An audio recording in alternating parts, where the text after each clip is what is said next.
A long-dormant abortion law that was revived in Arizona has engulfed lawmakers inside the state's legislature this week. The Republican majority blocked two attempts at discussions about repealing the 160-year-old pre-state law that only accepts termination to save a mother's life.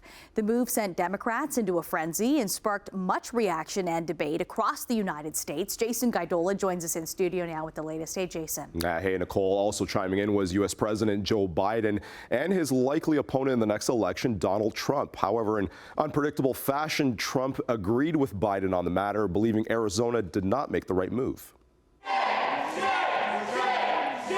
The word shame was shouted inside the Arizona legislature yesterday after a majority of Republicans shut down debate on repealing a 160-year-old abortion law. As we're seeing some of these Republican legislators backpedaling now, saying that they don't think this is a good idea. They could have done something about this a long time ago. When abortion clinics shut down all across the state of Arizona, they should have done something about it then. We have known that this ban is on the books. The state's top court revived the law from 1864 on Tuesday, which cleared the way for enforcing the pre-statehood abortion ban throughout pregnancy without exceptions for rape or incest.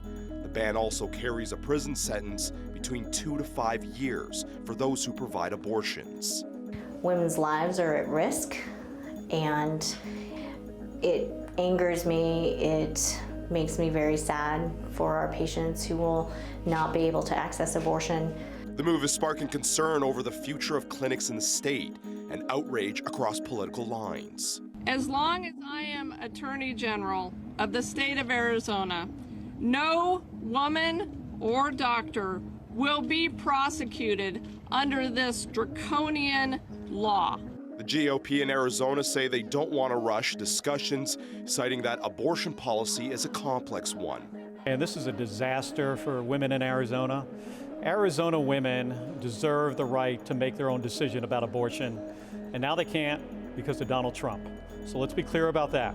Meanwhile, much blowback is being thrown at presidential candidate Donald Trump, including shots from U.S. President Joe Biden, blaming the Republicans since the overturning of Roe v. Wade, where states were given power to enact their own abortion bans. The president has been very clear that if he gets Democratic-controlled Senate and House, and of course the White House back, that we will pass a national codification of Roe, bringing abortion rights back to this country. I think that is very clear. However, in a twist, Trump agreed with Biden on the Arizona controversy. Mr. President, did Arizona go too far? Did Arizona go too far? Yeah, they did, and that'll be straightened out. And as you know, it's all about states' rights. That'll be straightened out.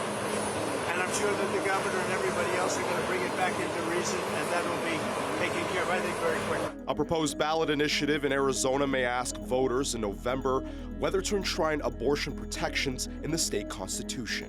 It declares that there will be a ban on abortion without any exceptions for rape or incest, and that's a really profoundly unpopular policy in Arizona.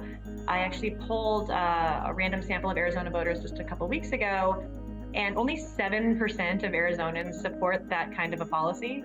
So it's not popular among Republicans or Democrats. It's probably not going to stick. I think that both parties have a big incentive to try to find a replacement. The Arizona Supreme Court's ruling this week deemed the law enforceable, but the top court's decision has been put on hold for at least 14 days with the possibility of added delays.